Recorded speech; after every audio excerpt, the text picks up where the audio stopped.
Assalamualaikum warahmatullahi wabarakatuh. Segala puji hanya bagi Allah Subhanahu wa Ta'ala. Sholawat dan salam tidak lupa kita curahkan kepada Nabi serta Rasul kita, yaitu Muhammad Sallallahu Alaihi Wasallam, beserta keluarga beliau, para sahabat beliau, dan pengikut-pengikut beliau hingga akhir zaman. Bagaimana kabar teman-teman hari ini? Semoga selalu dalam keadaan sehat ya.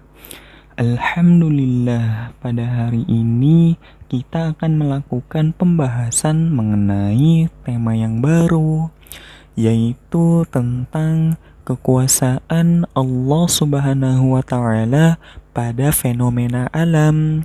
Lalu kira-kira apa saja ya yang akan kita bahas pada pertemuan ini? Jika begitu, silakan kepada teman-teman mohon untuk menyimak video ini hingga selesai ya.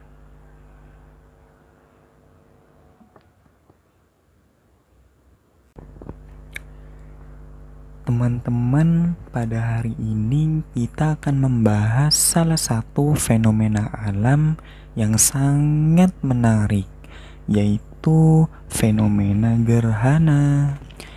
Dapat kita ketahui bahwa fenomena gerhana ini merupakan tanda-tanda kekuasaan Allah Subhanahu wa Ta'ala. Teman-teman sudah tahu belum apa yang dimaksud dengan fenomena gerhana? Fenomena gerhana adalah fenomena astronomi yang terjadi apabila sebuah benda angkasa bergerak ke dalam bayangan sebuah benda angkasa lainnya. Dan dapat kita ketahui secara umum bahwa terdapat dua gerhana yang sering terjadi, yaitu gerhana matahari dan gerhana bulan. Lalu bagaimana proses terjadi fenomena gerhana pada bumi?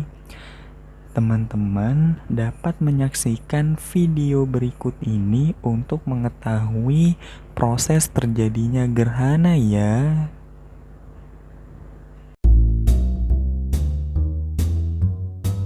Pada 9 Maret nanti, sebuah gerhana matahari total bisa dilihat oleh kita dari Pulau Sumatera, Kalimantan, Sulawesi, hingga Halmahera. Banyak orang dari seluruh dunia sangat antusias dengan hal ini. Namun nyatanya, cukup banyak dari kita di Indonesia yang belum tahu tentang hal ini. Tapi bagaimana fenomena ini sebenarnya terjadi dan mengapa sangat spesial? Pendeknya, ini spesial karena gerhana matahari total terakhir kali terjadi di Indonesia pada tahun 1983, yang artinya itu sudah lama sekali. Fenomena ini hanya terjadi tiap 33 tahun sekali di Indonesia, yang artinya jika kita kelewatan pada tahun ini, kita baru bisa melihat kembali gerhana matahari total di Indonesia pada tahun 2046. Ya, sekali lagi 2046. Lalu kembali ke topik awal, bagaimana sebenarnya gerhana matahari total bisa terjadi? Intinya, gerhana matahari total terjadi ketika bulan, objek yang jika dipikir terlihat seperti makanan yang sering dijual oleh abang-abang lewat, sedang berada di antara matahari dan bumi kita. Bulan yang sedang berada di posisi ini menutupi cahaya matahari yang menuju ke bumi kita, sehingga kemudian menghasilkan bayangan di bumi kita yang kemudian kita biasa sebut sebagai gerhana matahari. Bayangan bulan yang sampai ke bumi ini memiliki dua bagian. Penumbra merupakan bayangan bulan yang tidak dapat menutupi cahaya matahari sepenuhnya, sehingga menghasilkan fenomena gerhana matahari sebagian jika dilihat dari bumi.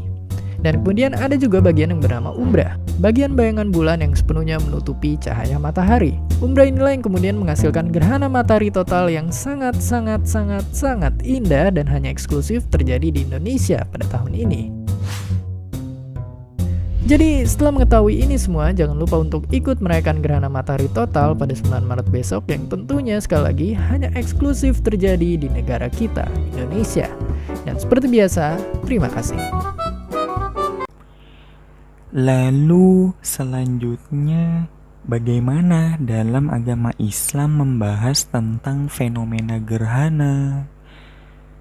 Ternyata ada anjuran dalam tuntutan Islam ketika terjadi gerhana. Baginda Nabi Shallallahu Alaihi Wasallam mengajarkan kepada kita tuntunan syariat yang mulia ketika terjadi gerhana matahari maupun gerhana bulan.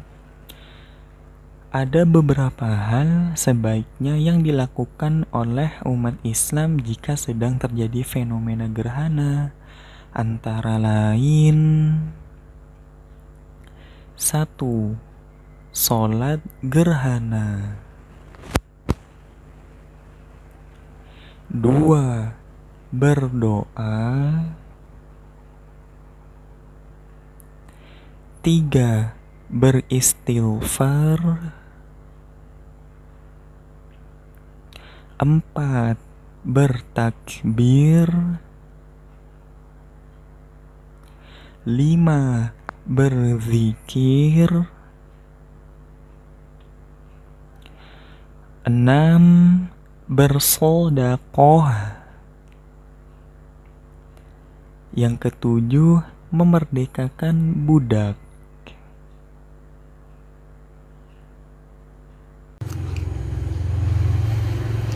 Berikut hadis dari Rasulullah Sallallahu Alaihi Wasallam tentang gerhana. Sesungguhnya matahari dan bulan adalah dua tanda di antara tanda-tanda kekuasaan Allah. Gerhana ini tidak terjadi karena kematian seseorang atau lahirnya seseorang.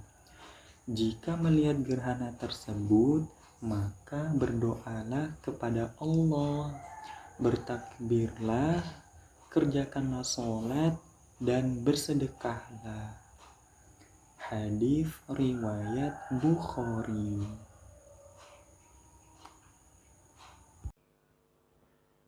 Tanda-tanda ini yang Allah tampakkan bukanlah terjadi karena kematian atau kelahiran seseorang, namun dengannya Allah memberikan rasa takut kepada hamba-hambanya.